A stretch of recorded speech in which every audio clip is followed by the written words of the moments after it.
Tech Sounds presenta Con su permiso.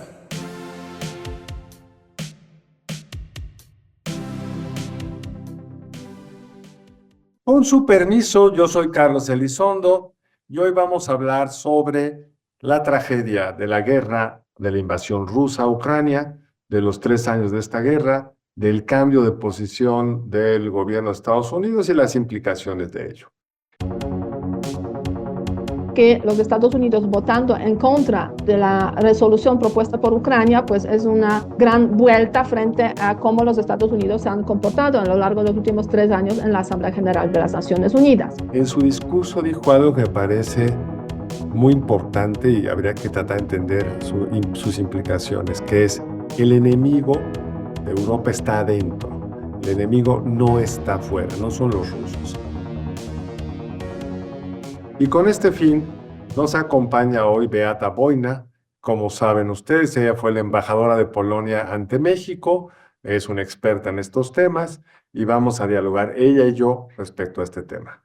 Beata, ha sido realmente 3 años horrendos para los ucranianos, para toda la gente que ha sufrido alrededor de esta guerra, y poco antes del aniversario 3 se amanecen con el discurso del presidente Trump de que ellos son los culpables de haber invadido a Rusia. ¿Cómo te sientes primero de esto y luego cómo lo entiendes? Porque es emotivamente también muy duro.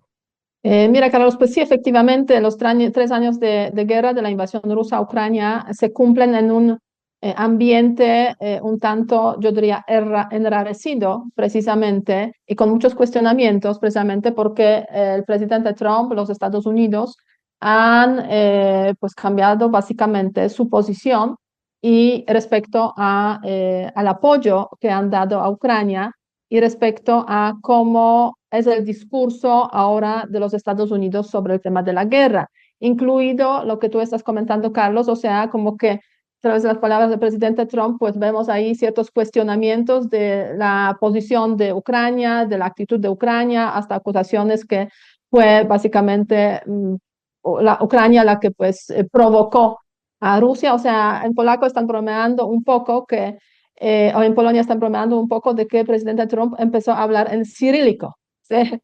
Podríamos decir, tomó los argumentos de Putin y los está transmitiendo a todo el mundo pues desde su posición del presidente de los Estados Unidos. Y en ese contexto, obviamente, yo diría que es muy importante tomar en consideración que el presidente Trump y Putin pues se conocen desde hace tiempo y hay esa cercanía, obviamente, No de los sabemos dos. desde hace cuánto. No sabemos y no sabemos, digamos, en qué circunstancias exactamente y qué hay detrás de eso, pero lo cierto es que sí se conocen y eso sin ninguna duda pues ha facilitado a Trump una cercanía con Putin y a Putin también pues acercarse a Trump en esas nuevas circunstancias de la guerra.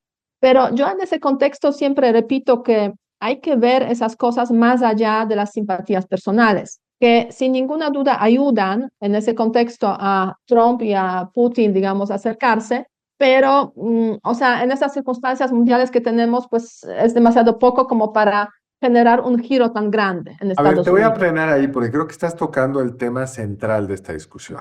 Porque como tú enseñas relaciones exteriores internacionales, yo estudié eso hace años, esta vieja discusión de qué tanto la política exterior tiene que ver con condiciones estructurales del país y qué tanto tiene que ver con decisiones particulares de una coalición política, de un gobernante.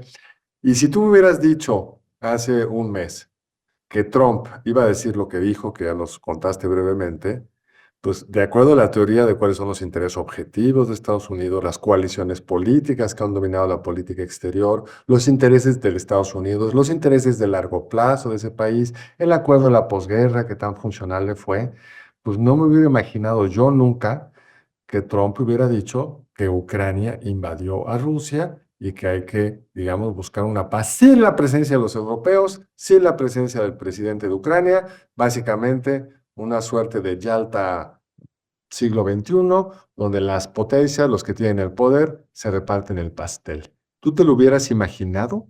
Mira, yo no me lo hubiera imaginado con esas palabras y, digamos, con esa forma de acercarse a la búsqueda de solución de la guerra de Rusia contra Ucrania.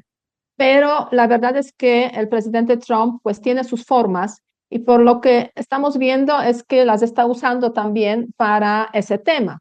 La gran pregunta aquí es básicamente si lo que ocurre entre Trump, Rusia y Ucrania y, digamos, la posición de Trump sobre el tema, si eso es su estrategia de negociación para sentar las partes a la mesa de negociación a fuerza y en ese contexto pues también presionar a Ucrania para que acepte ciertas cosas, o es realmente el inicio de, ¿sabes?, un distanciamiento, incluso una ruptura entre los Estados Unidos y Europa, Ucrania, a favor de Rusia. Entonces, en ese contexto, ¿sabes? En ese momento podríamos decir o podríamos interpretar lo que está pasando con Trump y Rusia como una forma de presionar a Ucrania. Y es una presión muy fuerte y Ucrania pues la está intentando resistir. Pero también podemos verlo desde una perspectiva un poco más amplia, yo diría, de que la administración de Trump obviamente ve el mundo a través de los Estados Unidos, America First, o sea, los Estados Unidos como primero, y en ese contexto la principal amenaza para Estados Unidos es China. Entonces, romper esa cercanía entre Rusia y China es más importante para los Estados Unidos que ayudar a Ucrania o ayudar a Europa. Pero aquí yo creo que hay varias posibles contraargumentos a lo que estás diciendo. Porque en el America First, la pregunta es cómo entiendes qué es lo mejor para América. Y el argumento dominante del establishment de política exterior de Estados Unidos, republicanos y demócratas, es que era para contener a China, necesitas a Europa. Para contener a China, debes de mandar claramente la señal de que si invades a tu vecino, Taiwán, hay consecuencias, que para mantener la Alianza Atlántica, que juntos siguen siendo la economía más grande del planeta, pues tienen que trabajar juntos. Entonces, tú puedes creer que lo mejor para Estados Unidos es romper con Europa, pero hasta ahora se había pensado, no digo tú, Trump, hasta ahora se había pensado que lo mejor para Estados Unidos era esa alianza transatlántica y eso es lo que potenciaba los intereses de Estados Unidos. Y la segunda crítica que yo haría es que, o que se ha hecho, realmente estoy retomando lo que dicen quienes escriben de estos temas, es que como estrategia de negociación casi ceder en todo lo que estaba en juego con Rusia no parece la mejor forma de lograrlo y que más bien parece señalar esto, que lo que como ve Trump el mundo es, tienes poder, entendido por poder, armas nucleares, gente con botas dispuestas a marchar sobre tu vecino, los tres poderes son China, Rusia y Estados Unidos, arreglémonos entre los tres y dejemos al país afuera, al resto del mundo afuera, o sea, no es vamos a contener a China, es vamos a distribuirnos el pastel entre los tres. Sí, es posible que eso vaya en esa dirección. O sea, de hecho, se ha estado hablando mucho en ese contexto de que vamos a tener un mundo dividido en zonas de influencia entre básicamente tres países, Estados Unidos, Rusia y China. Yo no estoy 100% segura si realmente va en esa dirección o más bien a Trump le importa, digamos, debilitar los lazos que se han creado entre China y Rusia, al menos, digamos, en esa primera fase para después en la segunda fase, pues... Pero déjame entender dónde están los mecanismos causales de esto. ¿Por qué si Rusia aceptaran a Estados Unidos las condiciones de Rusia, dejaran Europa fuera, acordaran la paz, tuviera que irse Zelensky, se parte Ucrania en un tercio, los rusos ganan que no hay garantías de seguridad para el resto de Ucrania, Ucrania no va a entrar nunca a la OTAN? ¿Por qué eso ayuda a romper a Rusia con China? ¿Dónde está el mecanismo causal de esto? Mira, Trump prometió tanto a Putin, básicamente, o sea, la no entrada de Ucrania en la OTAN ya de antemano sin iniciar las negociaciones, más no regreso de Ucrania a las fronteras 2014, y eso, pues, podríamos decir, más la cooperación económica en el futuro, y eso podríamos decir, le podría debilitar la relación Pero entre no Rusia y entiendo China, ese porque Rusia argumento, no. Beata. ¿Dónde está el argumento? Putin puede decir, hago esto y sigo siendo amigo de China. Ah, bueno, pues Ay, aquí va el tema que yo creo que no te podría seguir amigo de China de tal forma como lo, ¿por qué? digamos, Pero es hasta ahora. ¿dónde está el mecanismo causal? ¿Por qué si yo acepto a Estados Unidos tus condiciones en Rusia, en dónde está dicho que tú te vas a distanciar de China? Si yo fuera Putin, tomo de este lado y sigo Y tomo del otro de lado. aquel Sí. lado. ¿Cuál es la restricción para hacerlo? Mira, es posible que Putin lo esté pensando así. Y también es muy posible que Trump está pensando que si le ofrece a Rusia ciertas cosas en Europa, Rusia se va a distanciar de China. Esas cosas, como digo, no es solamente Pero parte de eso Ucrania. realmente, Beata, es pensamiento mágico, porque no hay ninguna vinculación en la negociación al respecto. Cuando Nixon No, es fue a cierto, China, no hay ninguna, mira, no hay ninguna negociación, es cierto, pero si cuando Nixon escuchamos fue a lo que, China, la gente está haciendo la analogía con Nixon. Cuando sí, Nixon fue claro, a sí, China, era una circunstancia completamente distinta. Ya había una ruptura entre Rusia y China, entre la Unión Soviética y China. sí, Se anterior, es habían cierto. distanciado en su interpretación de lo que es el socialismo. Ya China había dejado de aceptar la tutela de Moscú por ser el primer partido comunista en el poder, que les daba, creían ellos, el derecho de regular lo que los países comunistas hacían, como bien lo viviste en Polonia. Y Nixon lo que hizo fue sacar a China del aislamiento, acercarla de este lado y con eso, pues, dejar a Rusia. Aislar un poco a la Unión Pero Soviética más, ¿no? aquí no hay nada parecido. Mira, el, o sea, eso es lo que estoy comentando, más o menos sale de los comentarios que han estado haciendo alrededor del presidente Trump, digamos, sus especialistas en temas de seguridad y defensa, que consideran que uno de los graves errores de la administración Biden fue el hecho de que se permitió que Rusia se acercara tanto a China, fortaleciendo, podríamos decir, este eje. Si hay digamos, racionalidad detrás de este pensamiento. Y si vamos a encontrar las causas profundas y si realmente después de eso se logrará separar a Rusia a China, no lo sabemos. Pero es así, podríamos decir, como lo piensan en el entorno de Trump y ese racionamiento hace que su actuación en el contexto de Ucrania y de Europa pues encuentre pues esas y no otras, digamos, direcciones. Es una posibilidad, lo he leído también, pero hay otra que están racionalizando lo que su jefe hizo. Porque el problema de los autócratas es que salen con una Bueno, idea y alguien bueno, tiene que correcto. darle una lógica. Porque a diferencia de Kissinger yendo a China como parte de una estrategia, bla, bla, bla, aquí no hay eso, hay una llamada que parece un poco impulsiva. Pero como bien dices, se verá. A mí me parece en Sí, este se verá. O sea, hay, obviamente todos hacemos interpretaciones, todos. digamos, sobre lo que está pasando Eso en el mundo vivimos. y las decisiones que están tomando los líderes políticos, porque no tenemos básicamente acceso al despacho en el cual se toman las decisiones, ¿no? Pero yo tiendo a pensar que es una racionalización y que no hay ningún mecanismo causal lógico de si Rusia gana esta partida en Europa, se vaya a distanciar de China. Al contrario, creo que se van a envalentonar los gobiernos autoritarios. Pero quiero moverme a otro lado, si te parece, que es la visión de Europa. Hubo elecciones en Alemania el 23 de febrero, el domingo. Ganó por un margen estrecho, pero ganó el partido de derecha tradicional, el Partido Social CDU, sí. Ajá. Cristiano. Hubo un enorme, no sorprendente, pero un gran ascenso de la derecha extrema, neonazi dirían algunos, pero lo que quiero centrarme es en el discurso del que va a ser el futuro canciller de Alemania, que es básicamente nos tenemos que independizar de Estados Unidos. Esta señal que nos manda Trump es que ya no podemos depender de ellos. ¿Tú crees que ahí hay una estrategia viable y cómo ver las implicaciones de ello? Mira, yo creo que las elecciones en Alemania y la victoria de CDU con el futuro canciller Friedrich Merz es una señal muy importante en ese contexto. Parece que él está intentando, como el futuro canciller, de alguna forma retomar el liderazgo de Alemania, que tenía Alemania y que lo perdió durante el gobierno de Olaf Scholz.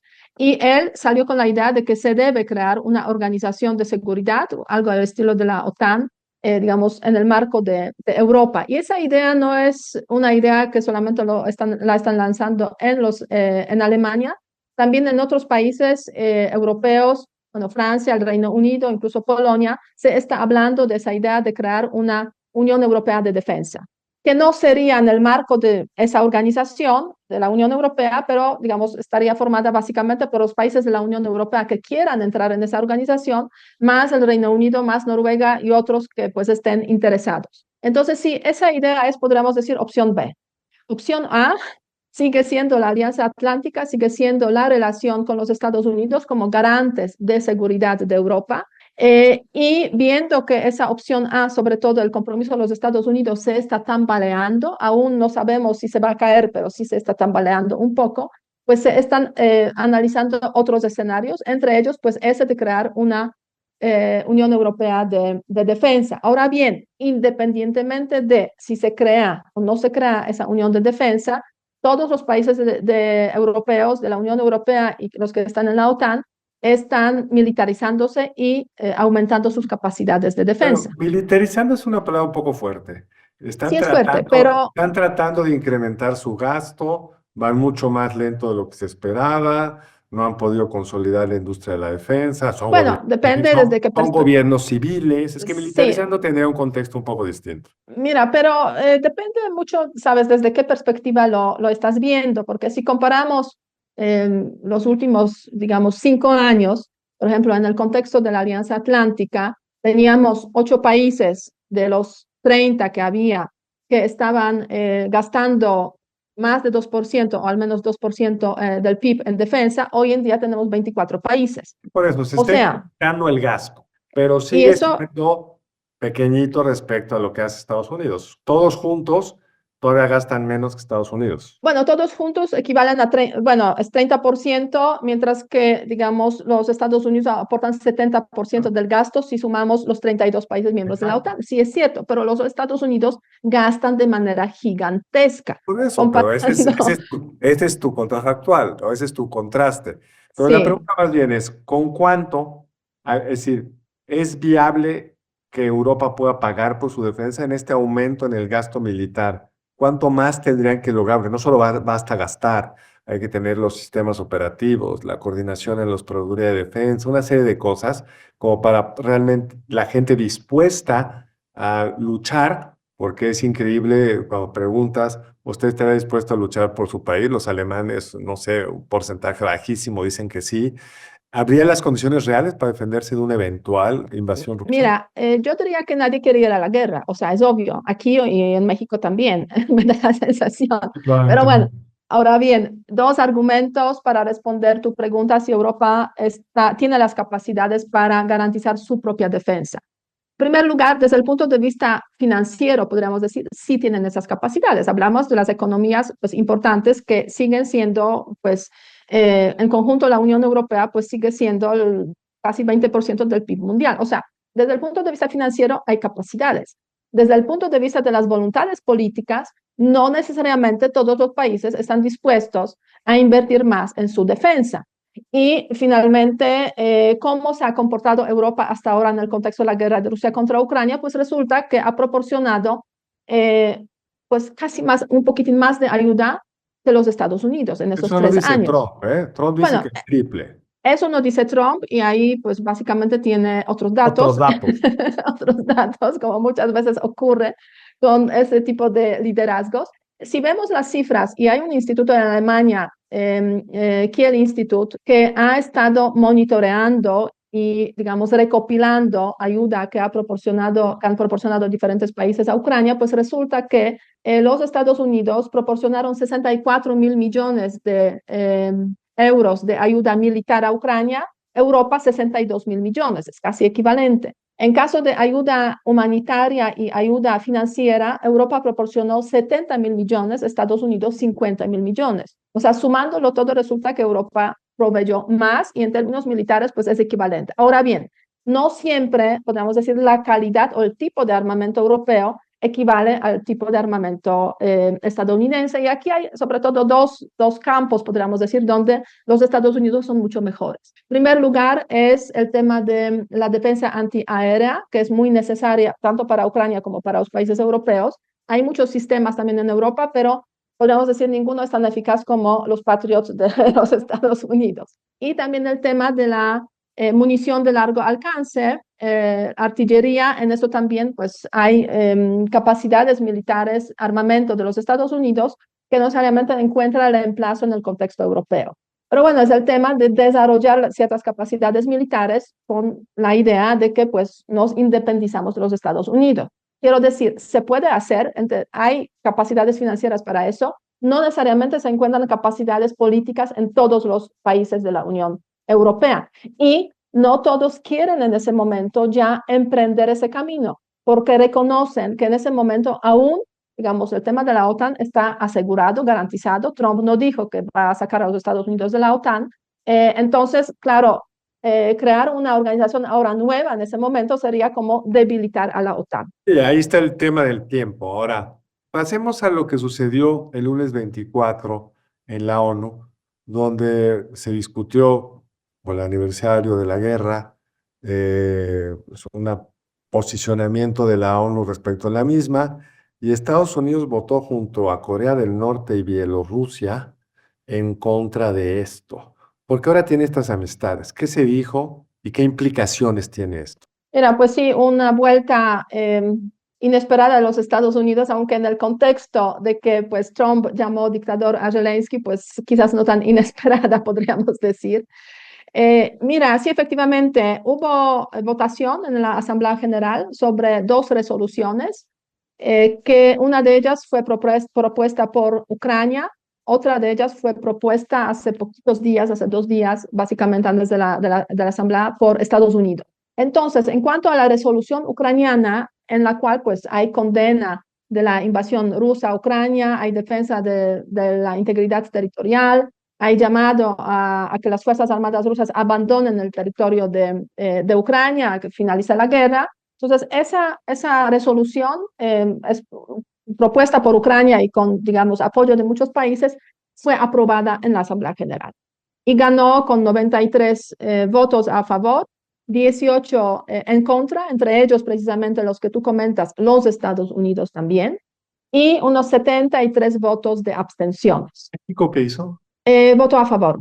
Entonces, sí, la verdad es que los Estados Unidos votando en contra de la resolución propuesta por Ucrania, pues es una gran vuelta frente a cómo los Estados Unidos se han comportado a lo largo de los últimos 3 años en la Asamblea General de las Naciones Unidas. Ahora bien, después, inmediatamente se habló sobre la propuesta de la resolución de los Estados Unidos, que básicamente contiene 3 elementos, o sea, lamenta por las pérdidas de vidas, llama al fin de la guerra y llama a que las Naciones Unidas pues sea el órgano, la organización que se ocupe de este tema. Esa resolución obtuvo, bueno, a esa resolución se hicieron ciertas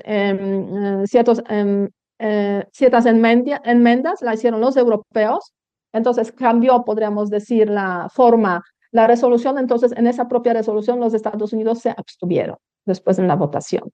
Pero bueno, básicamente esos son, como podríamos decir, los detalles de cómo fue la batalla por Ucrania en las Naciones Unidas, en la cual pues efectivamente de los dos lados se situaron Ucrania y sus aliados, pues muchos de ellos países europeos, pero no solamente, en total 93 países, y del otro lado rechazo con los Estados Unidos, Rusia incluidos. China se abstuvo, o sea, ni siquiera China se permitió, digamos, rechazar esa resolución.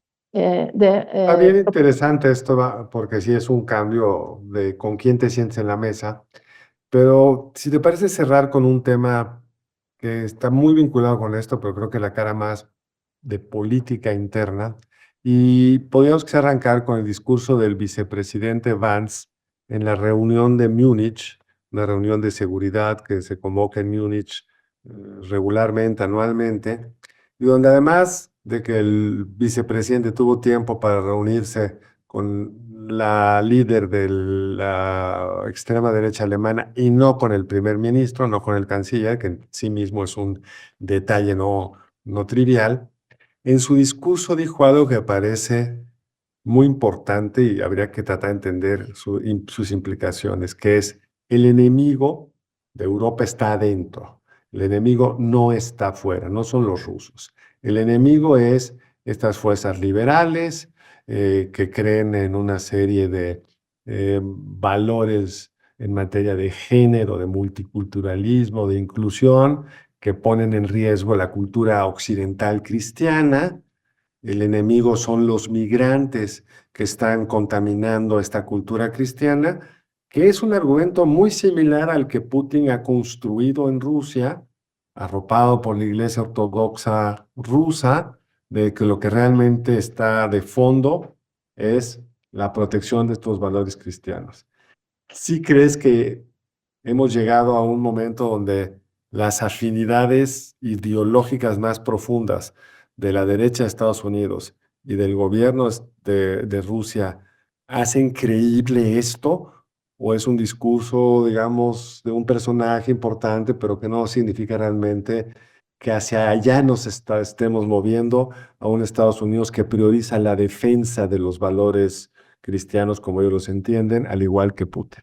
No, yo creo que sí, bueno, ese discurso sí ha generado pues un silencio difícil en la sala de la conferencia de Múnich y pues por ahí estaban mirándose mutuamente los que estaban sentados en la sala escuchando al vicepresidente de los Estados Unidos hablar sobre los problemas de Europa de esta naturaleza en vez de hablar sobre cómo solucionar la guerra de Rusia en Ucrania. Entonces, sí, sin ninguna duda, eso fue un discurso que sirvió también para apoyar a la derecha radical, alternativa para Alemania, porque justo se da antes de las elecciones en Alemania. Y no cabe duda que en ese contexto fue una crítica al gobierno alemán y a los partidos, digamos, tradicionales, CDU, SPD de Alemania. Entonces, fue muy mal recibido en el contexto europeo. Ahora bien, si ese discurso representa en general, digamos, a las nuevas élites de los Estados Unidos, aquí yo tendría ciertas dudas, ¿no? O sea, el vicepresidente Vance, pues es un personaje que, conocido, digamos, por su catolicismo, por su defensa de los valores relacionados con esa religión, pero me da la sensación que no necesariamente eso transciende o es propio característico de toda la administración Trump y todos los que están cerca. Ahora sí, ahora bien, sí es cierto que el tema de la migración y el tema de la lucha contra, digamos, los valores liberales, tal como lo han definido los demócratas, sí está en los orígenes de esa segunda administración de Las Trump. guerras culturales, como le dicen en Estados Unidos, Sí, the cultural wars. es muy fuerte y lo van a intentar también, lo que estamos viendo a través de Vance, exportar al contexto europeo, pero me da la sensación de que como que no entienden bien el contexto europeo, porque en el contexto europeo la verdad el tema de las guerras culturales no tiene la misma característica que ocurre en el contexto de Estados Unidos. De hecho, la verdad es que no hubo guerras culturales en los últimos tiempos en Europa de tal manera como las hubo en Estados Unidos. Entonces, están como un poco interpretando de forma incorrecta lo que ocurre en Europa, pero desafortunadamente es así y eso hace que se acercan a lo que es la derecha radical en vez de buscar quizás aliados entre lo que es derecha conservadora o derecha tradicional. Pero así son las realidades donde, digamos, las dinámicas de las dos regiones o de los países, Estados Unidos y países europeos, pues están muy distintas. Pues estamos ciertamente en un momento de ruptura. Las reglas del Al mundo. menos distanciamiento, ¿Perdón? al menos distanciamiento. Distanciamiento, tienes razón, habría que ver si es realmente una ruptura, hasta dónde llega, pero un replanteamiento del orden que se construye después de la Segunda Guerra Mundial. No sabemos cómo vaya a terminar. El tiempo se nos ha acabado, pero podremos regresar pues, en unos meses a reevaluar qué tanto se ha avanzado en este nuevo planteamiento. Beata, muchas gracias. Muchísimas gracias. Y a ustedes por acompañarnos aquí en su podcast favorito. Con su permiso, nos vemos en la siguiente emisión. Hola, Somos Eduardo Aguiñaga, Eva Guerra y Alicia Galindo. y te invitamos a escuchar Territorio Negocios. Un podcast que analiza las tendencias y transformaciones empresariales en México y América Latina. Territorio Negocios es parte de Tech Sounds Podcast. La barra oficial del Tecnológico de Monterrey. Muchas gracias al equipo del Tecnológico de Monterrey. Denle seguir a este podcast, compártenlo y activen la campana de notificaciones para no perderse ningún episodio. Recuerden que siempre los leemos en los comentarios de Spotify y en las redes sociales de la Escuela de Ciencias Sociales y Gobierno. Productora ejecutiva Lisbeth Siller. Productora de Con su permiso Artemisa Padilla y Nadia Rodríguez. Diseño Lisette Rodarte. Analíticos y alianzas Lilia Martínez. Postproducción Max Pérez y Marcelo Segura.